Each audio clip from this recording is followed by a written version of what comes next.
Focus on the financial world, chain makes wealth legend. Hello everyone, welcome to today's show, Focus on Blockchain. I am the host, Yingli.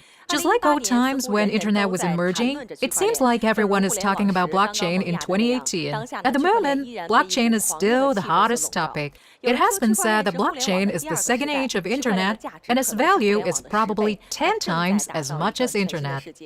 In the context of big data, the appearance of blockchain might be able to resolve problems due to inefficient technologies for big data. These two look like a perfect match.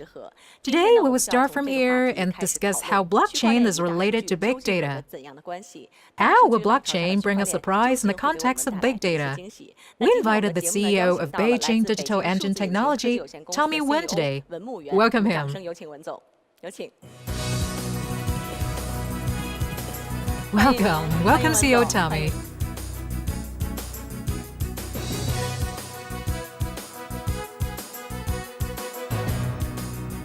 Today we will be talking about relationship between blockchain and big data.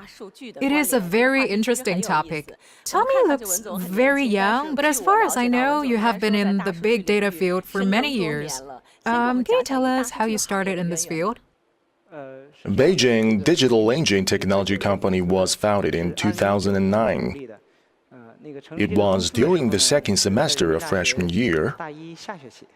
Wow, the freshman! I rented a bedroom right outside my school and started this company. Everyone in this big data field has been saying that it generates exorbitant profits.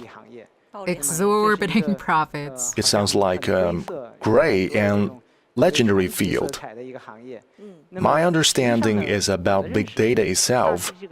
It is not an industry, but a data infrastructure for all other technological applications. It is not an independent industry, but infrastructure relevant to many other things. Well, you just said that it is an industry with exorbitant profits. Up to now, the global big data market overall worth about $57 billion US. With current scale and speed, it is predicted that blockchain will worth $76 billion by 2020. I am wondering, since big data, blockchain, artificial intelligence, and cloud computing are all very popular industries currently, and what we are talking about today is a combination of two. Well, you just mentioned that you have been in the big data field for many years and have a very good understanding of it. Then what do you think are the problems from the operations of big data up to now? And how should we look at them and solve them? Like what I just said, it is commonly believed that there is no problem with the profits in this industry. There are three key issues. The first one is that the relation of the production is incorrect. The second one is its compliance and legality. The third one is about this industry overall. There is still only a very limited amount of data. The data we are about to collect by any means nowadays are far from enough to meet the requirement for artificial intelligence. Since I have some understandings of the artificial intelligence industry, I think it is still severely short of data. We see that the big data market is expanding very fast and the amount of data is growing. But if we only take artificial intelligence as the example, the amount of data is far from enough. Far from enough. So what about other questions mentioned? The key issue is the relation of production. Since everyone is talking about how blockchain changes the relation of production, it is a very good example in the big data field. If we think about it carefully, in the past, we, as a law-protected party owning data and owner of data, are in a relationship of hatred with data sellers and beneficiaries. It sounds very confusing, but can be explained easily. The question that people always ask, who have sold my phone number? How did you get my phone number? In fact, this is a distorted production relation. Back to the big data industry, a major problem posed to this industry overall is the ways that these data are acquired are gray, we can say, that mostly are gray. The second question, the validity and compliance of the blockchain. As said in the last year's Cyber Safety Act, that dealing with personal information 5 pieces is adequate to be sentenced to prison. This is actually a very good and worldwide phenomenon. I think in the past, there is no such law to deter the society. In many cases, people are unscrupulous to acquire and plunder data. In turn, it is exacerbates the inaccuracy of the production relations. Just like what you said, that I am a data provider and owner, but not a beneficiary. I think the most important thing blockchain is able to do is that it provides a very good opportunity to reform this production relationship. Because of our smart contract, we can effectively trace back to this distribution of production relationship, no matter how many layers, how deep, or even how iterative it is. That is, the questions like how many people have used this data and what percentage of profit you can get, all can be perfectly solved by a smart contract. It is very interesting. Tomi mentioned problems and defects in the big data field in terms of our personal experience. Even though many, either the ordinary people or the public, could think of the security problem, which is the leak of secure privacy of big data. As you just said, another issue, it is in fact a distortion of the production relation roles. In words, we are the provider and owner of the data, but we do not share the required benefits.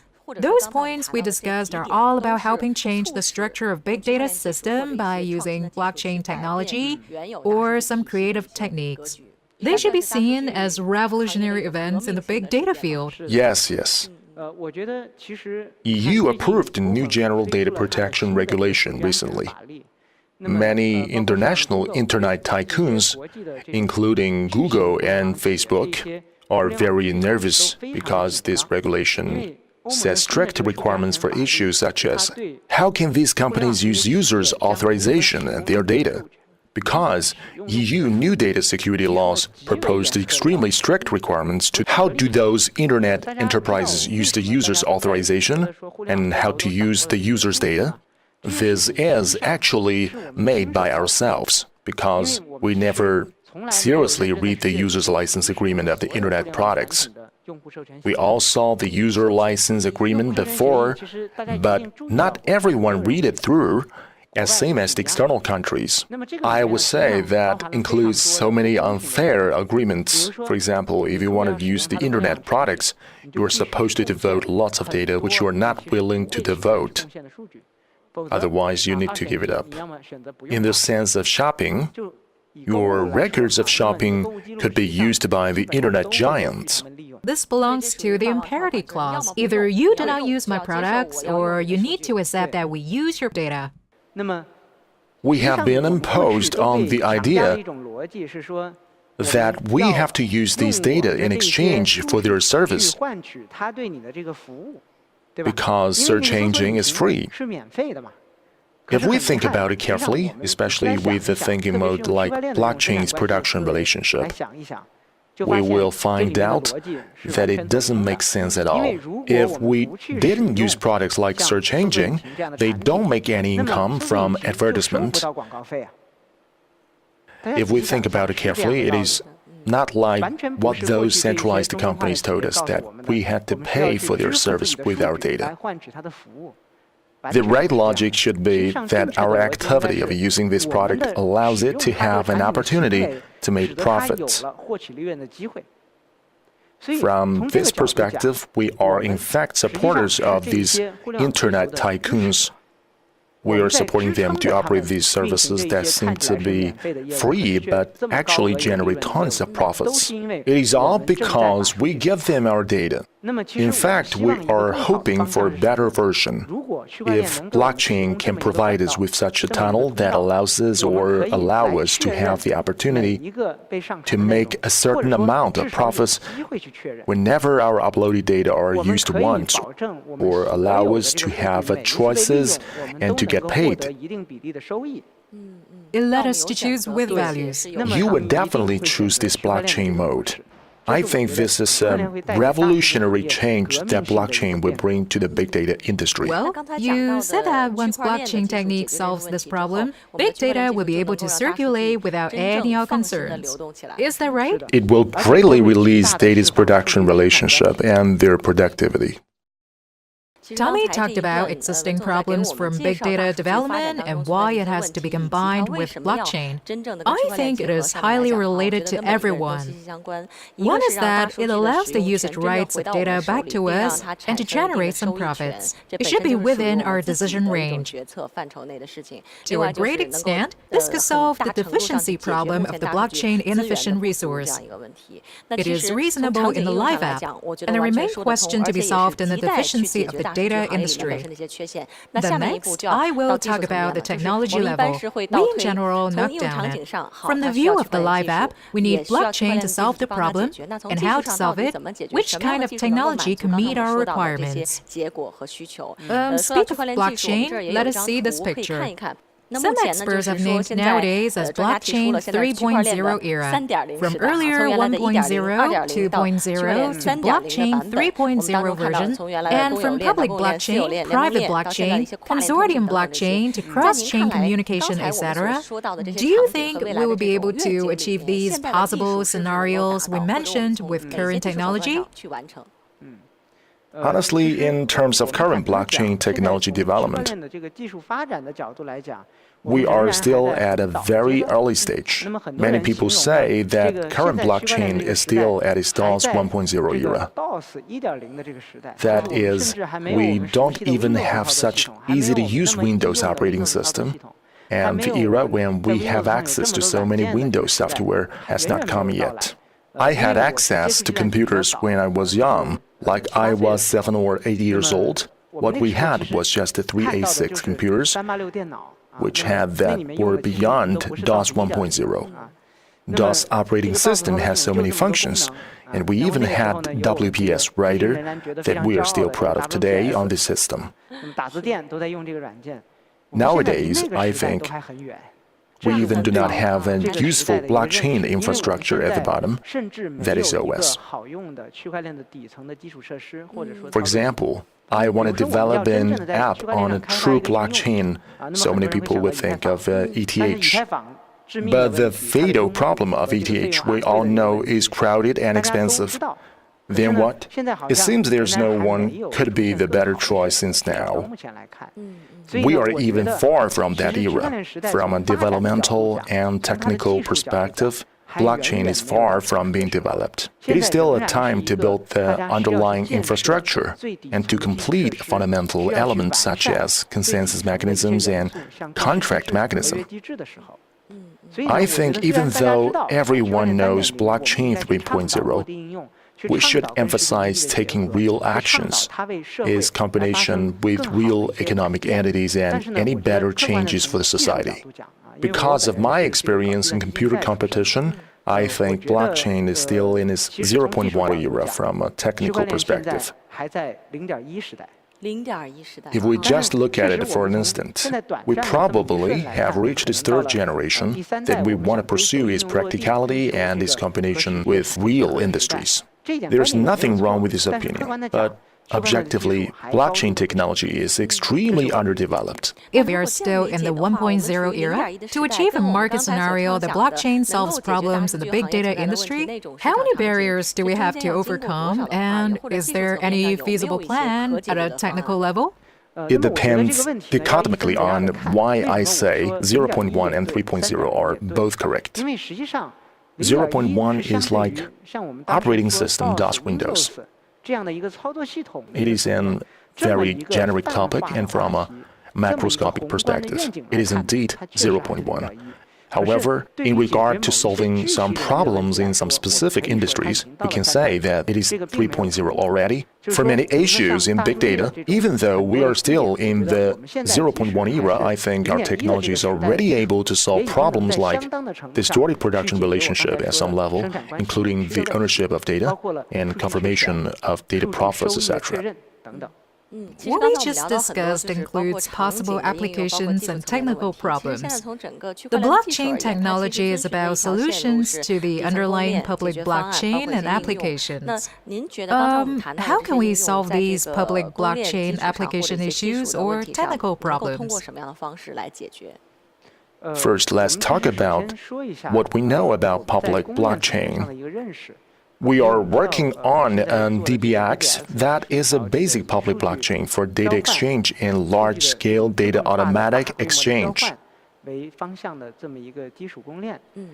terms of public blockchain, the most important mechanisms are two. One is consensus mechanism and the second is contract mechanism.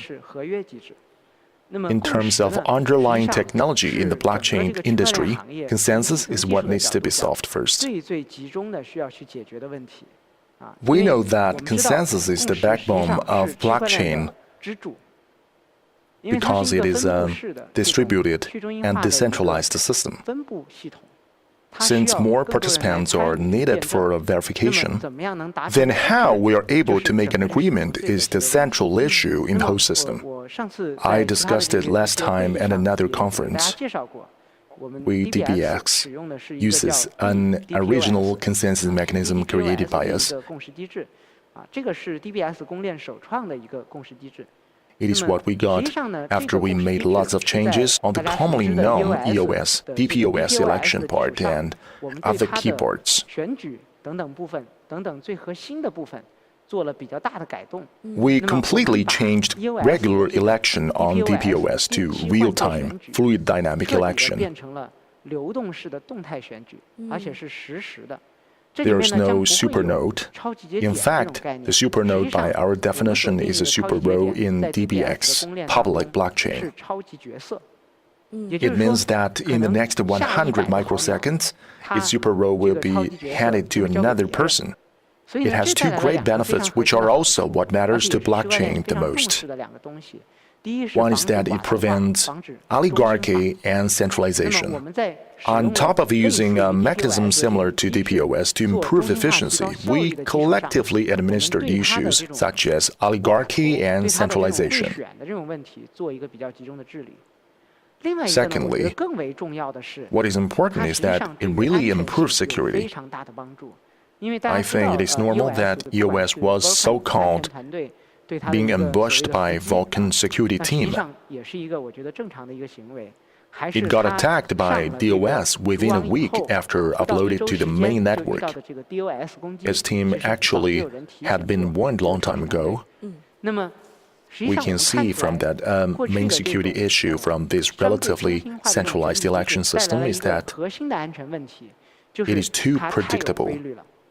Even if you re-elect every 10 seconds, hackers can find out patterns and ambush it easily. Let me set an example. You're a military spy and you want to break through a military base.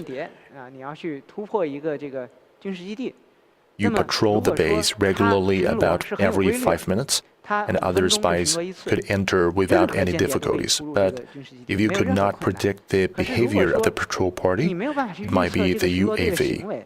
It also could be a team of patrol, every 1 minute or every 15 minutes. In this case, the penetration is very difficult, as it does not have any regular.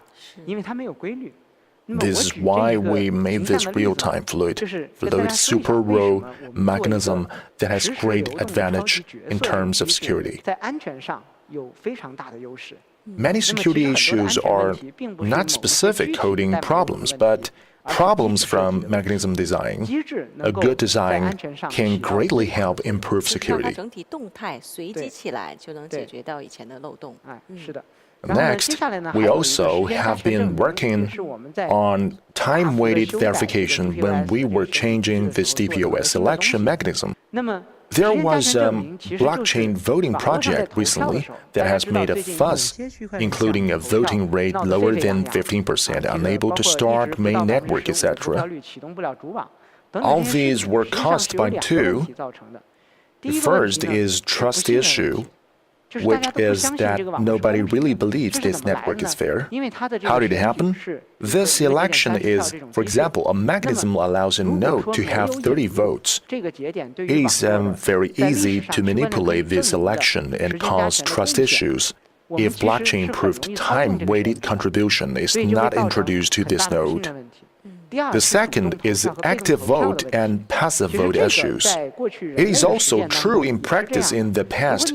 If you require people to take some time to vote, recently what has made a fuss online was the fact that people didn't have time to vote.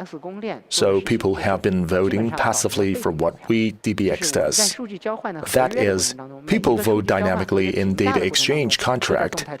People vote unconsciously, which is a great improvement. So we have been working on public blockchain underlying technology for over a year, but kept a low profile. I think what we were doing are all the essential stuff, especially consensus mechanism. The most important things we can bring out are security and trust. Since your job focuses on public blockchain, then from a market macroscopic perspective, among public blockchain, private blockchain, and consortium blockchain, which direction do you think future development will go to? I still firmly believe that we are in a public blockchain era. Even though so many people are following the trend, it appears that creator does not know how to write the code, and the creator does not know anything about the blockchain project, no matter how huge the market value is, which is still a very strange phenomenon. Public blockchain is still a technical job. As I just talked about, we still haven't made any great progress on consensus mechanisms applications. The only consensus mechanism we see is only Bitcoin. The workload it has only shows that POW, a mechanism that has commonly known to have many problems. It's slow and is only for tokens. It cannot be used for applications, which is the same problem Ethereum faces. There has not been any case that does better than old POW in terms of crucial problem consensus mechanisms, nor has been testified by time. So what people should really work on is public blockchain. Don't listen to noise. We see that many people are only taking advantage of the popularity.